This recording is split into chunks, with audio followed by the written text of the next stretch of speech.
Thanks, Jay. Yeah, thank you, Alisa, and welcome to you all, and big namaste to you all from the Indian side. We have a team of people here to talk about the Indian wind energy outlook and also the COVID.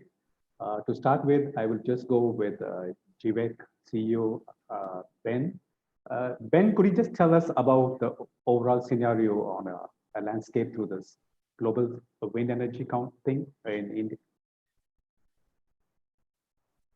Over to you, Ben.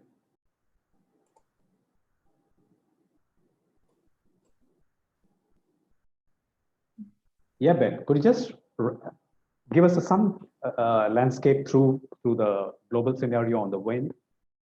Yeah, I mean, first of all, thank you everyone for attending, and thanks to the team for organising this. Thanks, Jay, and I wanted to extend a special thanks also for our colleagues at MEC Intelligence, who we are and have been working with on an important report around the outlook for the India wind sector, which we started working on before COVID, the onset of COVID. And thanks also to Amar from Vestas, who's one of our speakers today, who has a very kind of acute insight onto the kind of real problems day to day in keeping the wind sector going in India in these very challenging times. So thank you, first of all of you. I just want to say just one brief remark about India. I mean, India has particular importance for the Global Wind Energy Council, and it's a place where we've been working for many years, and under the leadership of the late and lamented Steve Sawyer. The reason it's so important is obviously in climate terms, it's really where one of the places where the climate battle will be won or lost. As you know, India went onto a trajectory of very high growing energy demand, and also burning fossil fuels at an increasing rate, and then also quite quickly became a leading wind player and wind energy player. And I guess India for us is both one of the greatest opportunities and the greatest challenges. India, as you know, has quite ambitious renewable energy and wind energy targets. So it's a place where we think the overall political momentum is with us, and where in the political arena and the public arena, we very much feel that the proverbial wind is in our sails. And so we're very happy about the kind of overall direction where India wants to go. But it's also a place, as you know, and as you'll see from the figures that will be presented to you today, that it's become very difficult to actually get things done on the ground. So India has kind of got very, very good targets, but has really underperformed in terms of actual execution over the last few years particularly. And so for us at GWEC, it's really, really important that we work together with India government, with state governments, with stakeholders, with communities and people in India to try and solve these problems. Because if we can do that working together, then India will take its place as being one of the top wind markets in the world, along with China and the US, as it should be.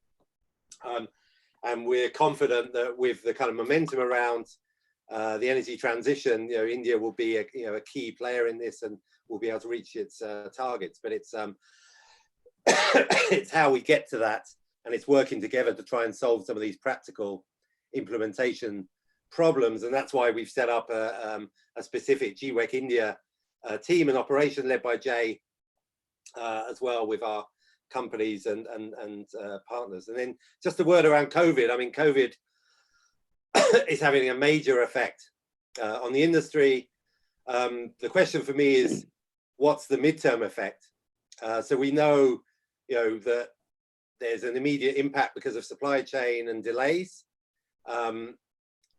If we get this right and government works together with us in the right way, and recovery is managed in the right way, then we're pretty confident that most of this will spill over, and most of these projects will spill over into 2021. However, the question is, how quickly and effectively we come out of this, and how much governments understand that renewables and wind in particular need to be at the center of recovery and the contribution that they can make. And then we go into the kind of more midterm impacts around energy demand, whether planned tenders and auctions around the world continue, whether lower energy prices impact things like PPA markets and so on and so forth. So GWEC is very, very involved in trying to make sure that our voice and the wind industry's voice is really understood in policy circles, so that the form of recovery from COVID happens in the right way that allows us to keep momentum around climate and to get growth going again, and allows us to really contribute to jobs and investment in a way that helps the entire economy to recover. And I think India is going to be really in a particularly kind of acute position around this as it comes out of COVID and recovery begins. So thank you again for attending, and we're looking forward to working with all of you to try and get this right. Thank you. Thank you, Ben. That was a nice way to set up the discussion on the global scenario and India keeping as an emerging front. The next speaker will be Siddharth, and as you know that we are preparing the market outlook, which is going to be launched shortly in May.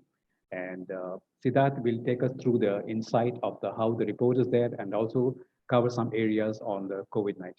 Over to you, Siddharth.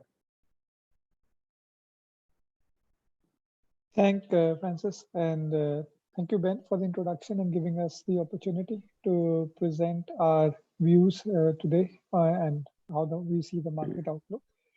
Before starting the presentation, I'll tell a little bit about what MEC is. So we are a company which has been working in the renewable energy and clean tech market for the last 10 years. And we have been working with a number of European companies in the wind sector to help them set up their base in India and develop business in India, be it OEMs, be it supply chain players who want to localize, be it the investment firms who are looking at buying platforms and assets, which has given us a kind of a 360-degree view of the market, in the sense that what is the supply, what is the demand, what is the regulation, what is the economics. And we are hoping to kind of bring some of that today during the presentation and take the audience through what is really happening around India. So we start by looking at the market, and the expectations here are always set by the large targets that are given by the government. It is in response to the huge demand that is there in India. We all know that the FY22 target is around 60 gigawatt. And in the paper that was published by the Central Electricity Authority of India in 2019, where they kind of analyzed the energy mix for India, they envisioned that wind could contribute up to 140 gigawatt of the energy mix in India by 2030. So today we are at 38 gigawatt. The interim target with incentives and policies have been laid out for 60, and the envisioned share of mix is around 140 gigawatt towards 2030. Year-on-year installations were increasing. From 2011, they were at 2.3 level. They rose up to 5.5 gigawatt. And you can see that from 2011 to 2017, there was a consistent increase in the amount of installations on the ground year-on-year. This was driven by a sharp decline in the price of wind energy, where it started to make economic sense to put in more and more renewables. And the price almost dropped by 50%, especially in 2017, when we saw the price dropping because of the auctions coming in.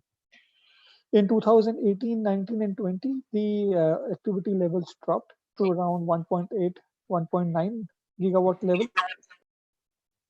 And this was basically driven by the change in policy and all the players adjusting to this new policy environment. And the pipeline today exists at 8.6 gigawatt. Next slide, please. But if you look at the activity in the background, it was quite robust. As per our estimates, MEC+ estimates, we believe that around 18 gigawatt of pipeline was issued in the market, 14 gigawatt coming from the central government authority, and then 4 gigawatt approximately coming from the state government authorities, which are the direct consumers. And around 18 gigawatt of demand was kind of placed in the market, which roughly translates to 6 gigawatt per year. And this is then in line with the level of installation that we're seeing previously. So in the background, the market was coming up with huge demand. There was continuous, installation that were happening. But what happened was that in the supply side in 2019, there was some challenges which led to the lack of enthusiasm from the supply side to participate in the tenders. So if you look at this slide, we have the graphic here where we have plotted 3 data points. One is what were the tenders that were issued. Second was how many applications were received for that tender. And third was what was finally subscribed to. In the central auctions, the first 2 years, 2017 and 18, most of the tenders were oversubscribed. You would see that at least 50% higher applications were received and 100% subscription of the tenders were done. And this was a sudden shift in the supply side enthusiasm in 2019 when the demand was there, but the supply side was not participating in the auction, and the overall award was even less, around 50% of what was there.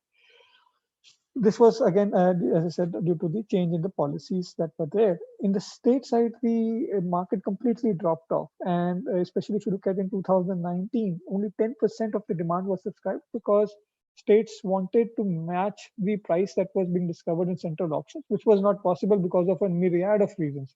So they kind of canceled some of the tenders that were awarded. So there was a sudden shift in 2019. Next slide, please. So if we look at the issues that were plaguing the supply side, you can be clubbed into 3 themes. One is, you can say that is the DISCOM level, which are further 2 issues. Second is on the infrastructure level, which is again further 2 issues based on land and grid. And then there is some lack of participation in the corporate PPA market. In the issue with the DISCOMs is that there has been delay in signing of power supply agreements, which was to be signed between the tendering issue agency and the DISCOMs. And this was because sometimes when you are getting the prices from the tender, they are higher than the prices that have been budgeted by the DISCOMs. So because there is a mismatch, there is some delay in signing those agreements. Then there are delays of payments being for already installed projects. Some states have been delaying payments a lot, which has completely reduced their ability to attract any developer to participate in their tender. On the grid side, what has happened is that in the first 6 auctions, we saw a lot of the new competitive sites and the most robust infrastructure running out. And for the further auctions to be subscribed, either the sites had to be shifted into new locations, which would have increased the cost, or new infrastructure would have need to be established in the same areas where the sites are more competitive. So that became a bit bottleneck, which is why the supply side did not participate. And then there is a complete lack of C&I demand in this country because which is very big in the US market, for example. But in India, it is lacking because of myriad of policy issues. During January to March 2020, just before the lockdown, the government took cognizance of all these effects that there is so much demand that is coming up, but the supply is suddenly moving out.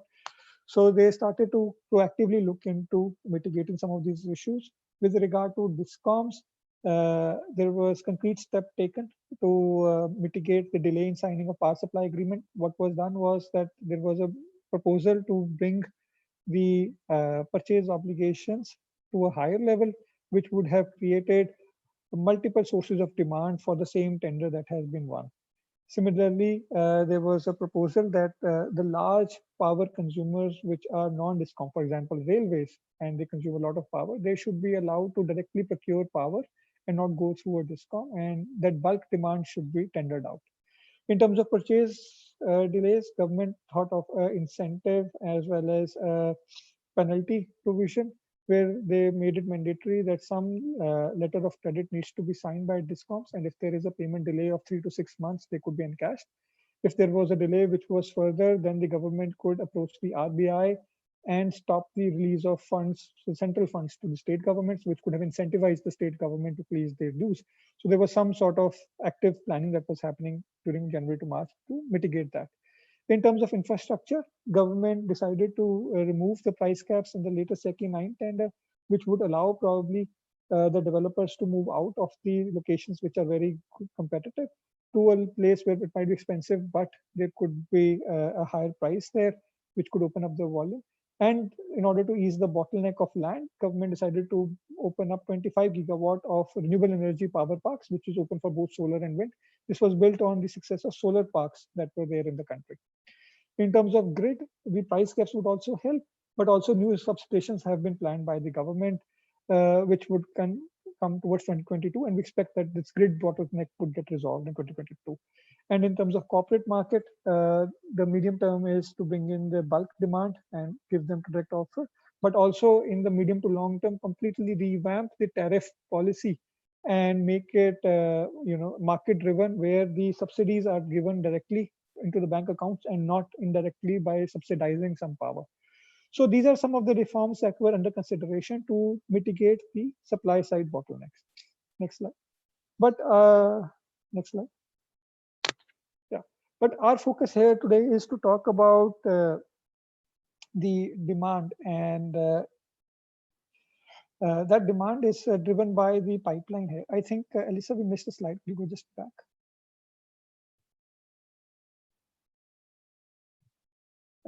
Sorry, we can come to the next slide.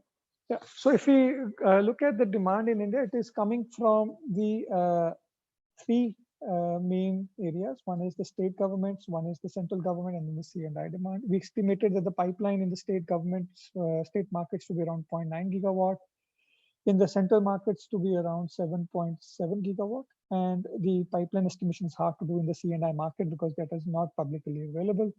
We expected some new orders to come in 2021 to be around 1 gigawatt from state, around 2 to 4 gigawatt from the central government, and around 1.5 gigawatt from the C&I market. And this combination of pipeline and the new orders that were expected based on the power purchase obligations that are there across the country, we were expecting the forecast to come into this. All this data is available at our website as well, and you can visit and get that data. Next slide. So before COVID stuck, we were expecting that the government would miss the 60 gigawatt target. And in the base case, we were expecting that the total installations would reach to around 51 gigawatt because some of the pipeline and the new orders would only limit us to that. There was issues, as I talked about, the grid infrastructure, the land infrastructure, which would have limited. Even if we were to try and bring in new tenders into the market, it would not have been possible to go beyond that because of the supply side bottlenecks. So we were expecting around 51 gigawatt of market to be achieved. In the higher case, we were expecting that the financial stress that started to grip India in 2019, that would not be impacting the renewable energy market. There would be priority lending to the sector. The players would be able to raise finance. The total market would have then gone up from 50 to 54. Some of the states would have sorted out their payment delays, and that would have also created some demand in the market. In the low case, we were expecting that if the financial stress were to further aggravate, and that would have put into risk the existing pipeline from some of the leveraged players, that would have led to cancellation of some pipeline numbers and the complete demand that was coming from states which were in big payment delays, that would be wiped out. So we were expecting that in the low case, country would reach around 48 gigawatt of market. Due to COVID, next slide. Due to COVID, we see that the market has to be further adjusted to the recent realities. One of the realities due to COVID is we can all see is the most immediate impact, that is what will happen to the projects that were under construction, and they will kind of be shifted and there will be delays in their commissioning. But I think there is also a second order impact which needs to be factored into the volumes, as the volumes are likely to be reduced both in terms of pipeline and new installation. So in terms of what we see as an immediate impact, we see that there were around 1.8 gigawatt of projects which were scheduled for Q1 and Q2 2020 commissioning and are already under construction. They will be delayed, but they will definitely be commissioned within 2020, that is for sure. There were some projects which were totally kind of coming up to 1 gigawatt, which were expected to be scheduled in Q4. Scheduled commissioning was in Q4. We expect that these projects to be shifted towards 2021 because because of the shutdown, there is no approval that is coming, and it might be some time before things start settling down. And because of the supply chain now taking some time to start up, and Amar can comment on that, we see some of these projects to be shifting towards 2021. Then in the second order impact, where we see the impact on volume, we expect that the projects from the existing pipeline to be dropped. Even before the lockdown was announced, we were estimating that around 1 gigawatt of pipeline was under risk, in the sense that there was it was with players which were highly leveraged, and there was a little bit doubt around whether they will be able to execute the projects that they have, especially because they had won it at really, really competitive prices, and any change in the base assumptions would have impacted those projects. So around 1 gigawatt, we were already expecting not to come online from the pipeline that that I just showed you.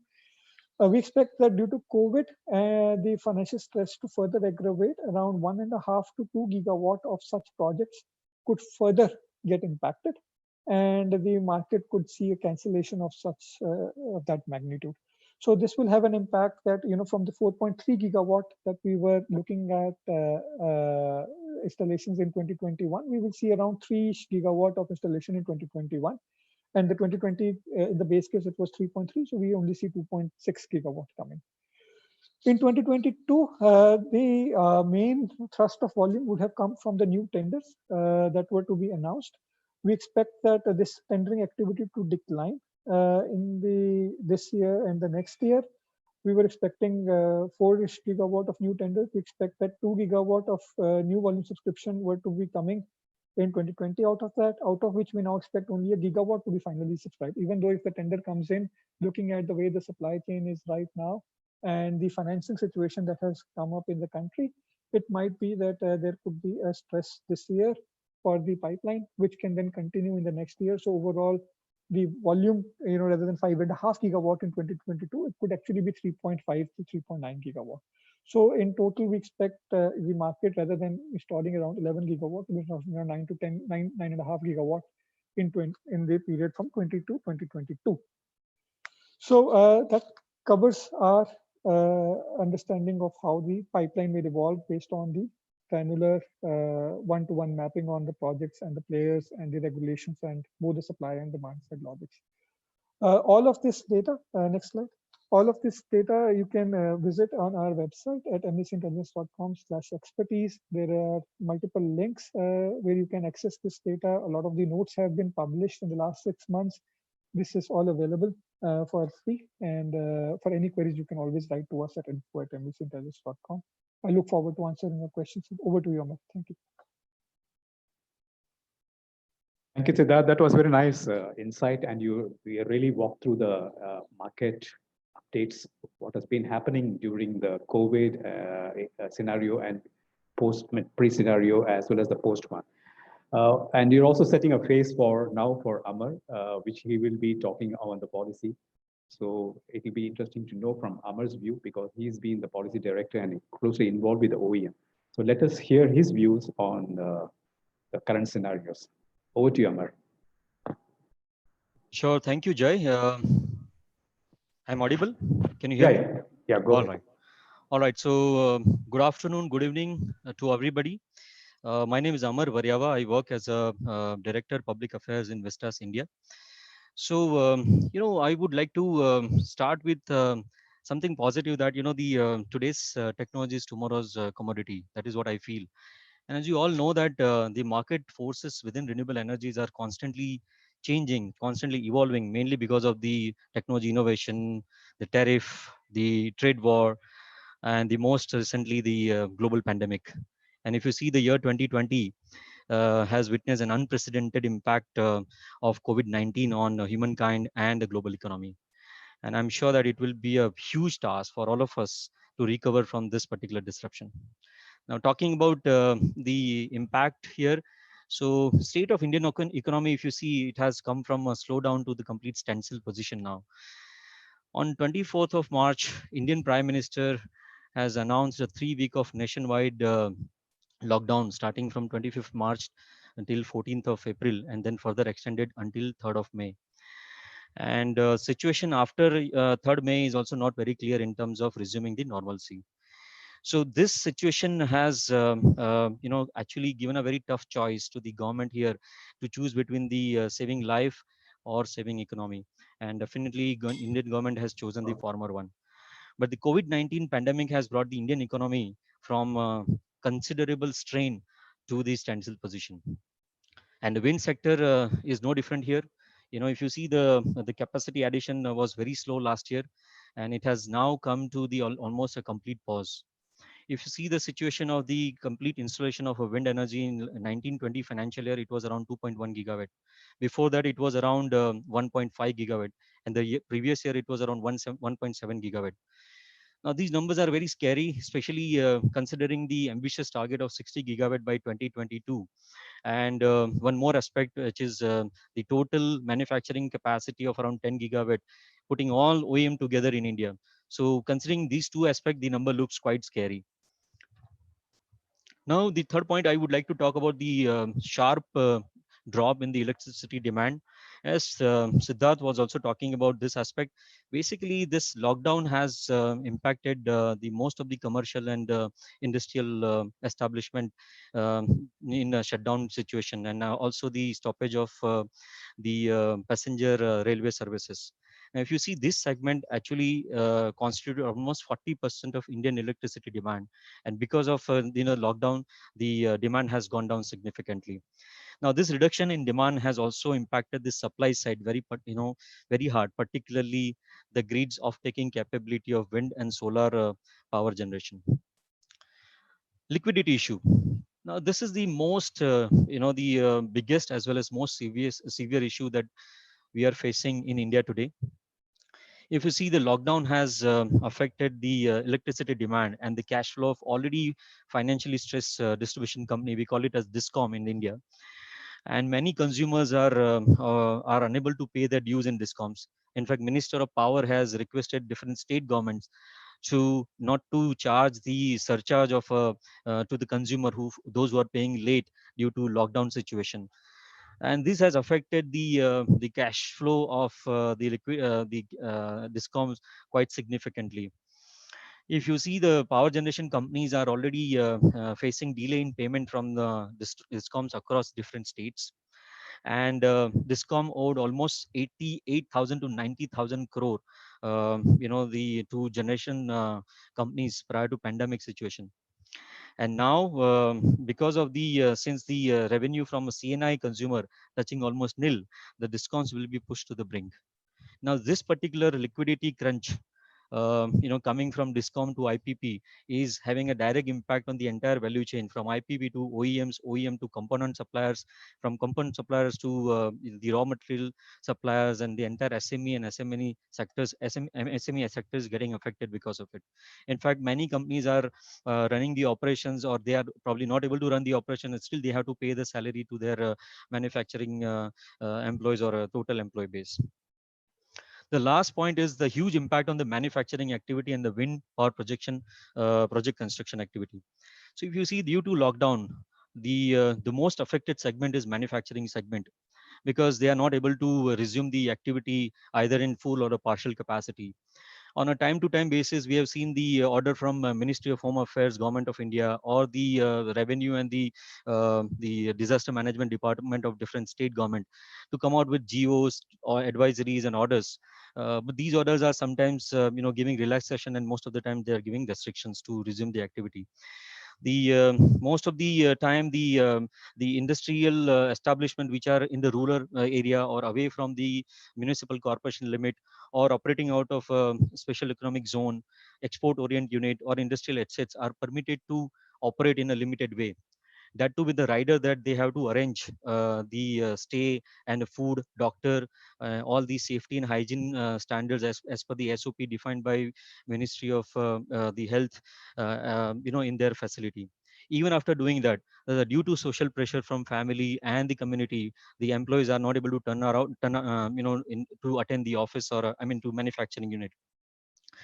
Now, it is also very important to note here that only resuming the manufacturing activity for OEM is not sufficient. Okay, the subsequently the all the suppliers and component suppliers also need to resume the manufacturing activity. Somewhere on 15th of April, MHA has come out with the guidelines saying that all the RE project construction activity can be resumed. However, when it comes down to state government, we have seen that the relaxation has not come, and due to that, the movement of the capital goods, cranes, heavy materials and equipments across the state border, across the district border is still a challenging situation. And at the end of the day, the project construction activity is not resumed in full capacity even today. Please go to the next slide. Yeah. So in this situation, if you see the support from government, so MNRE has provided the rock solid support to industry, to all the stakeholders. I'll just give you a small example that, earlier the secretary of MNRE used to conduct a meeting with all the industry stakeholders on a monthly basis. But now if you see, meetings are happening on a weekly basis. Sometimes it happens twice in a week. So this is quite good. And needless to mention here, all the meetings are happening through video conferencing way. So, people are attending from their home and their own, the places. Now, MNRE has given a very good order, which says that, must run and redeem generation start status for renewable generators and on-time payment of dues for all the generators. So they have actually released the office memorandum on 4th of April to all the power secretaries of different states, DISCOMs, SECI, NTPC, and they actually reiterate the fact that the renewables are going to be continue even during the lockdown period. And the this was actually quite a big the achievement for all of us. The and the curtailment, only curtailment, but for the grid safety reason would amount to deemed generation in this particular situation. The RE industry has been given a moratorium for almost 3 months on the repayment of the loans which they have taken, and it is given by RBI. MNRE has also granted the blanket extension of time for of lockdown plus 30 days, which is around 1 month for RE projects. And if you see, they have a very ambitious target now to conclude 12 gigawatt of bids before December 2020. And out of that, 2 gigawatt of bid is already announced. In fact, on 30th of April, there's a pre-bid discussion happening for a 2 gigawatt bid. Apart from that, if you see, there are much needed support given by MNRE in terms of CCDC certificate issue for the important components which you are bringing from abroad. The industry is also requesting for liquidity injection scheme, which probably they are trying to work out with Ministry of Finance, and generation based incentive they are planning to release in some capacity for the month of April, May and June. So these kind of things are quite useful for industry, and MNRE, as I said earlier, they are supporting to industry to a great extent in this difficult time. Can I go to the next slide, please?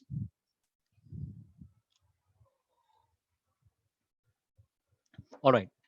Now, enough of the issues and the challenges that we are facing. Let's focus on the opportunity ahead. Well, post lockdown, if you see, market will go only in one direction, and that is upward direction. Believe me, this is very true, because today, due to lockdown, most of the industries, most of the factories, most of the industrial establishments are shut down, and situation cannot go more worse than this in whatever we are facing today. So once the lockdown is lifted, most of the manufacturing setup will resume their activity. This will probably increase the power demand, and hence there will be more good days for the power sector and hence the wind sector. If you see, India to emerge as a global manufacturing hub for wind energy, wind turbine generator and the components. This is very good point. Like solar, like China for solar, India is emerging as a global manufacturing hub for wind sector. And here most of the global players are considering India as a strategic market, especially for four reasons. Because India actually provides the mega market. Second, there are abundance of the talented pool of resources available here. Third thing is the global supply chain opportunity, and the last but not the least is service business opportunity. So as you know that, with the country, with around average age of 29 years, and second highest English speaking, the population in the world, India is definitely ready to take a bigger leap for the global market once the epidemic is over, when this pandemic is over. Then, of course, there's a huge opportunity for Make in India and skill development. As you see, Make in India products are going to be the new benchmark in the global market in no time. And India, when I talk about Make in India sector and when I talk about wind sector is already at around 75 to 80% Make in India level. And this, if you see in India, wind sector is there for last 3 decades. In 3 decades, the sector has generated around 2 million jobs in through different OEMs, developers, and the project developers, suppliers, component suppliers, SMEs and MSMEs. And the story has just begun. The next point is export of RE services. So far, we have heard about export of turbine, export of component, but the new era is emerging now, and that is called export of RE services. And I'm sure that India is going to be the house for all the IT and IT-enabled services related to RE domain in near future. And these services could be wind resource assessment, forecasting and scheduling, engineering and business services, O&M services, R&D services, and so on and so forth. And this domain is going to be a so big domain that it will probably create a large number of jobs and hence the skill set. So I'm sure that this domain is a new domain waiting for us to explore in the time to come. Next point is, so far we have been quite successful in the wind auction and wind domain alone. But now I think, we need to seriously explore the wind solar hybrid domain. I think 1 or 2 projects commissioning will add more confidence into the developer as well as in OEM kitty that yes, this is possible. An element of RTC attached to wind solar hybrid. RTC is round the clock power. So element of RTC attached to wind solar hybrid project will be like icing on a cake. So when PSUs are planning for solar projects, they can definitely consider the element of hybrid solar and wind to fulfill their targets also and ambition also for RE deployment. Last but not the least is RE digitization, a new normal. So basically, during the this lockdown has taught us one fundamental rule of the business, that the show must go on. If the face-to-face way is not possible, then through digitization way. It's indeed a new normal way for us in the RE sector. Thank you very much. Thank you, Amar. That was very good insight, and you really complemented the 2 sectors. One is the policy as well as the manufacturing side, and it was almost getting closer to Siddharth's insight also. But now we would like to go into the overall supply chain, which has been affecting, and I would request Fen to talk a little bit on the overall supply chain, and particular to India, how it's going to be, because India is mostly sourcing materials from China. So his views will be important for this webinar. Over to you, Fen. Thank you, Jay. Thank you for the first 2 speakers, Sada and Aman, give their comment regarding the new outlook based on the new situation and from the policy angle and the turbine OEM point of view, and excellent insight about what's going on there. So now I'm going to spend, hopefully within 10 minutes, quickly go through what's going on with the impact of COVID-19 on global wind supply chain. Ben already mentioned at his opening keynote, following the outbreak of COVID-19 and GWAC, we launched the wind industry COVID-19 response hub, trying to bring up to speed about what's going on the global level, from the policy, supply chain, regulation, different aspects, make sure that we have the latest information available for the industry to help the speed recovery and make everything relatively transparent. And this slide where you can see since the outbreak of coronavirus in China, in February, in the middle of February, GWAC co-developed the COVID-19 update about impact. At that time, they focused mainly on China. However, the market is so dynamic. Just within 1 month, the COVID-19 has become a pandemic. So therefore, on the global map, where you can see simply corona virus has put a pause on the global activity throughout each single market. Basically, the dark blue means where we have the nationwide lockdown, and for the light blue, that's country, even though without complete lockdown, but they still have implied the travel ban and the partial lockdown. This simply had the impact on the flow of the component, and also severe impact or delay on component input and output. Next slide. So due to the impact, so on the country level, in order to stem the spread of virus, each country has adopted a different approach. I'm going to take Spain and India, for example. First, let's take a look at Spain. Due to the outbreak in Europe, I think we all know Italy and Spain, they are the countries severe impact by the virus.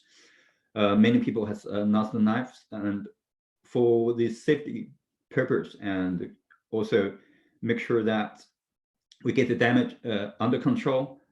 In Spain, the government has issued the strict lockdown. Actually, even before the lockdown, some of the facility in Spain has already closed down for the safety purpose.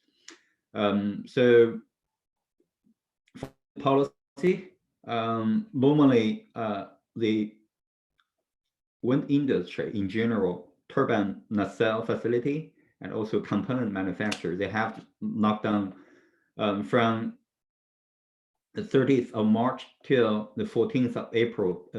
That means there are 2 weeks suspension in terms of production, even though right now all the manufacturing facility have resumed the normal activity in the middle of April after Easter, but still from what we can see, minimum 2 weeks disruption on the supply chain has been recorded.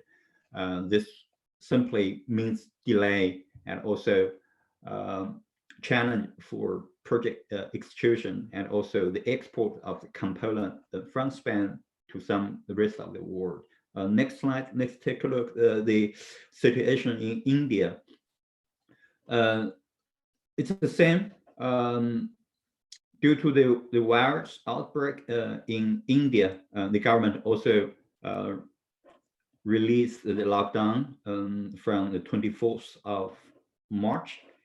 And we have a new report regarding nacelle assembly closed down temporarily, not just international supplier like SGRE, Vistas, and also the local turbine OEMs, Suzlon, Inox, etc. They all closed temporarily their facility. As the previous speaker, Amal mentioned, India actually it's a manufacturing hubs in terms of the turbine and also component. Therefore, many component supplier they have to halt the production as well due to the government lockdown. Even though in the middle of April, the government announced the selected additional activity will be allowed to open, but in reality, it's still a challenge. As Aman mentioned, you got the federal regulation, but when you start doing something, you will feel the challenge because there are still regulations on the state level. Therefore, we don't believe that the manufacturing facility will resume the normal capacity until the end of the lockdown. We don't know if there will be a further extension, but so far we can confirm the damage has been done in terms of the flow of the supply chain, component manufacturing, and turbine assembly in India. Now let's take a look at the global situation. Next slide, please. Thank you. So from this slide, we can see on this global map, we have already highlighted the top 5 wind market. Number 1 in China, number 2 US, number 3 that's Germany, number 4 India, number 5 that's Spain. So that's top 5 market in terms of cumulative installation. Aside from Germany, even though there is no full lockdown in Germany and no report regarding the temporary suspension in terms of production in Germany, but still, out of the top 5 market, we have 4 countries reported the challenge in terms of disruption on the global supply chain. February, March, basically, it's not a disaster, but to put everything on hold. That's the situation in China.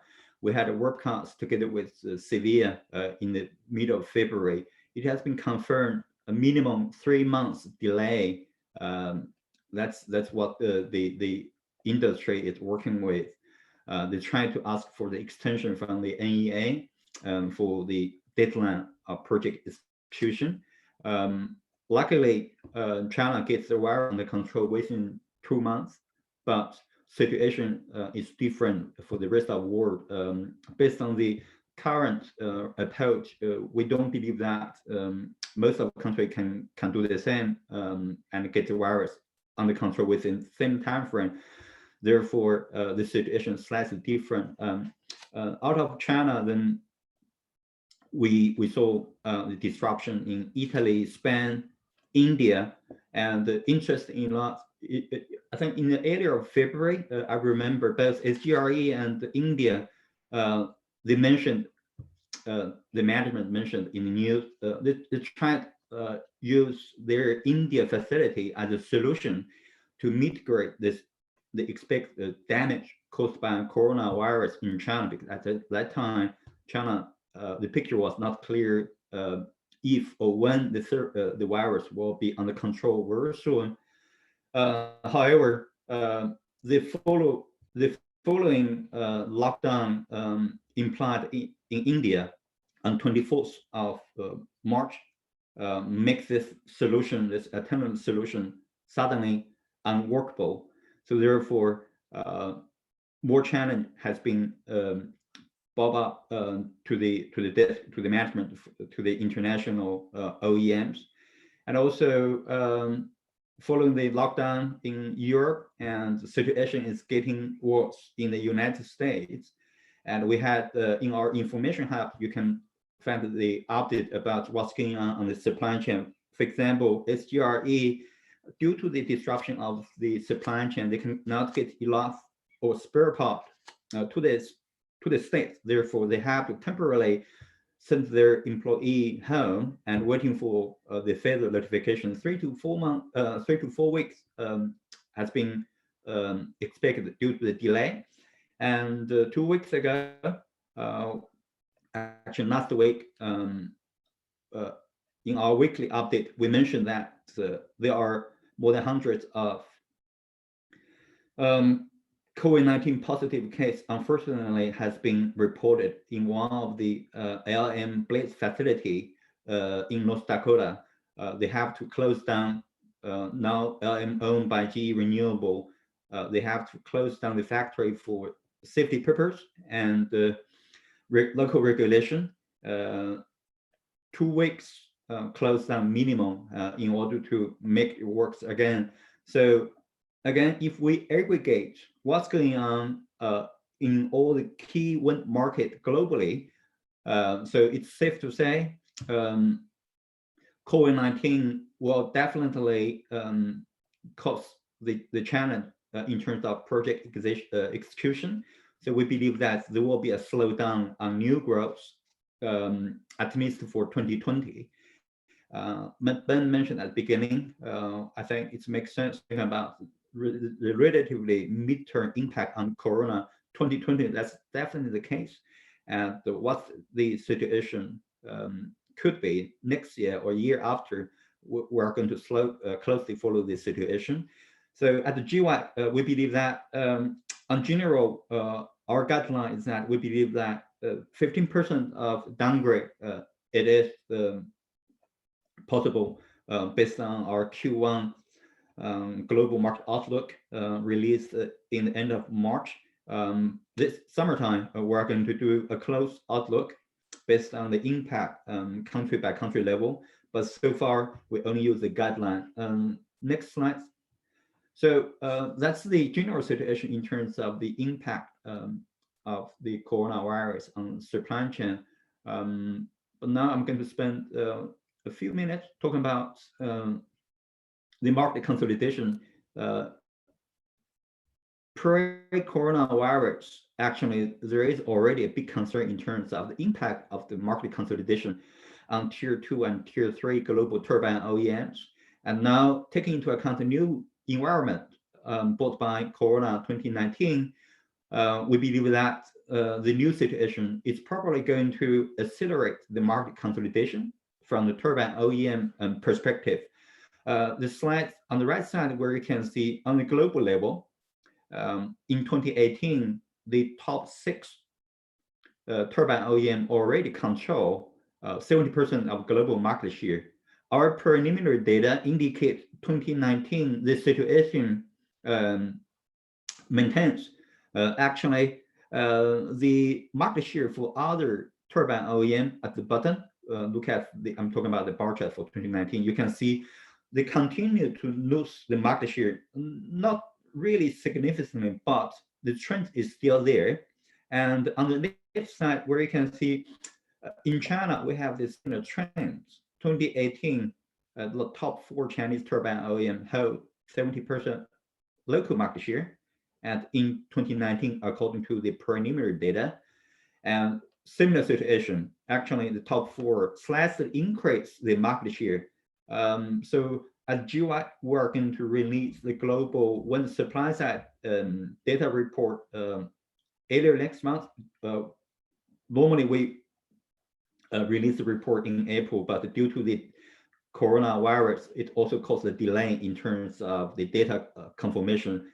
We're going to anyway release the new data. For the final data, you can find that from our final report. Next slide. I just mentioned the global picture, but now let's take a look at the situation in India. Next slide, please.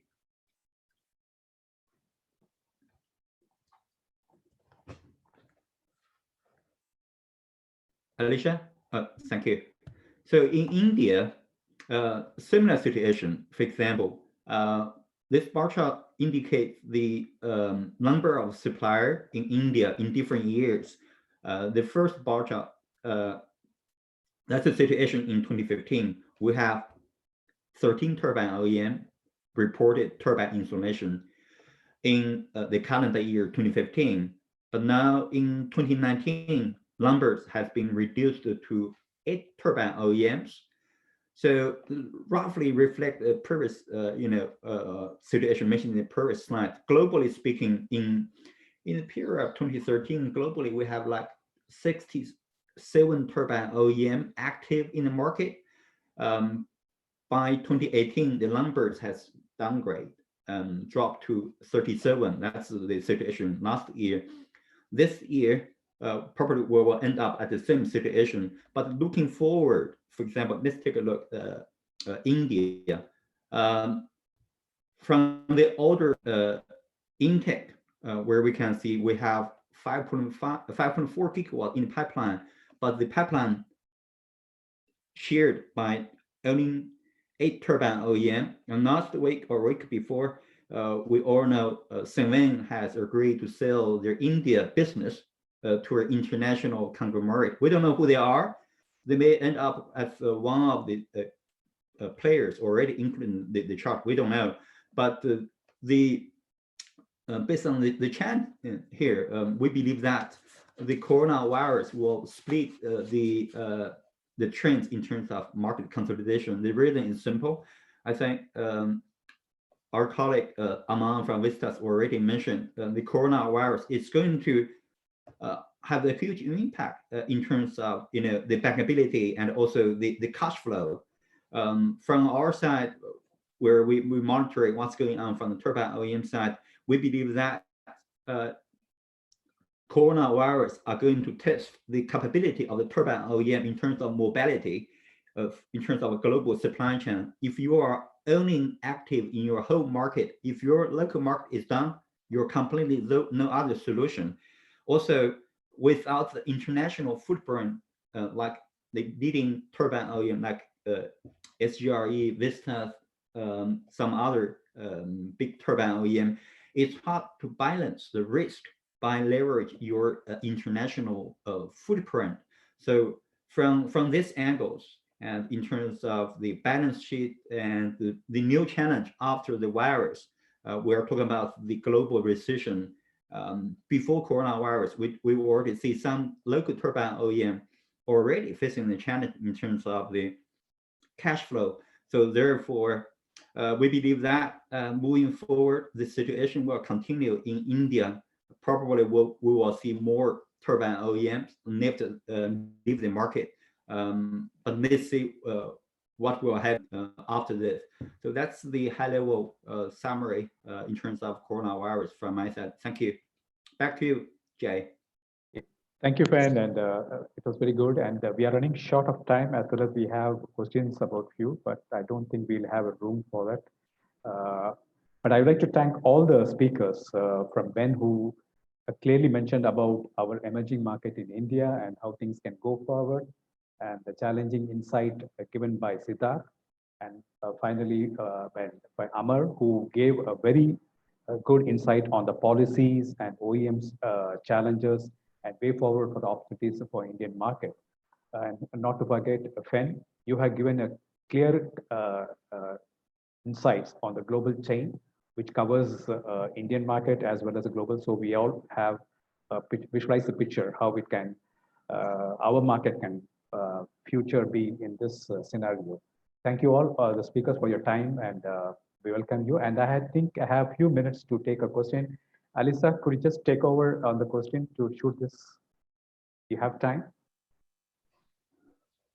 Yeah, I think we'll have time for one question here, and we have Okay. Suchit, who is on the line to ask a question to our Okay. panel. Okay. Hello, sir. Good evening, all. I am Suchit Hoti. I'm presently doing Masters in Renewable Energy at Terry University. I have a question, a short question to Siddharth Jain, sir. Sir, out of the 60 gigawatt ambitious target set by MNRE, 5 gigawatt is allotted to mainly offshore. So my question is, is it going to be met by end of 2022, or is it going to be only by onshore wind? So if you look at right now, the target of 60 gigawatt is not going to get met, and we're going to hit around 48 gigawatt out of the 60 gigawatt. So there is a room, and even onshore wind cannot meet it. Regarding offshore wind, there is been only an expression of interest, but there has been no policy that has been outlined. The tender was supposed to come in October last year, but it has not yet come, and because of the financial crisis, we don't see the tender coming in. So as of now, we don't see 5 gigawatt coming there. Even if 1 gigawatt tender comes in and we are able to commission that by 2025, that will be a big step forward for offshore wind. And regarding the funds, I think this fund is part of the overall 60 gigawatt plan, because any wind that will be procured from offshore wind will go into the renewable purchase obligations. That is part of the 60 gigawatt. So yes, out of the 60 gigawatt, offshore wind can play a role, but looking at the realities right now, it will not happen. Yeah. Okay, sir. Thank you, sir.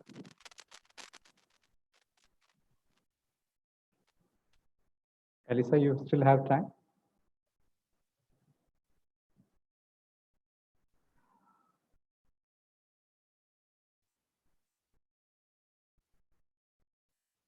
Hello. Hello. Yeah, I think that's fine, Siddharth. Thank you. And I think we'll be running short of time. But anyway, I'd just like to mention the questioners that we will be sending the answers by email. And thanks a lot for joining us at this time. And see you later with another update. And I'd like to say that the report will be launched shortly, and we will keep you updated through our media. Thank you. Yeah, thank you everyone for joining us. You'll receive also a link to the recording of this webcast in a follow-up email. If you have any further questions, please contact covidresponse@gwec.net. And as Jay mentioned, anyone who answered a question today, but we didn't have time to answer it live, we will be following up via email. So please wait for that. And any other information you can find on the impact of COVID-19 and our on the wind industry, you can find on our response hub on the GWEC website here, and you can scan the QR code to access this. On behalf of GWEC and all of our wonderful speakers today, we thank you for joining us, and we look and have a great evening and afternoon. Thank you. Thank you. Thank you. Thank you.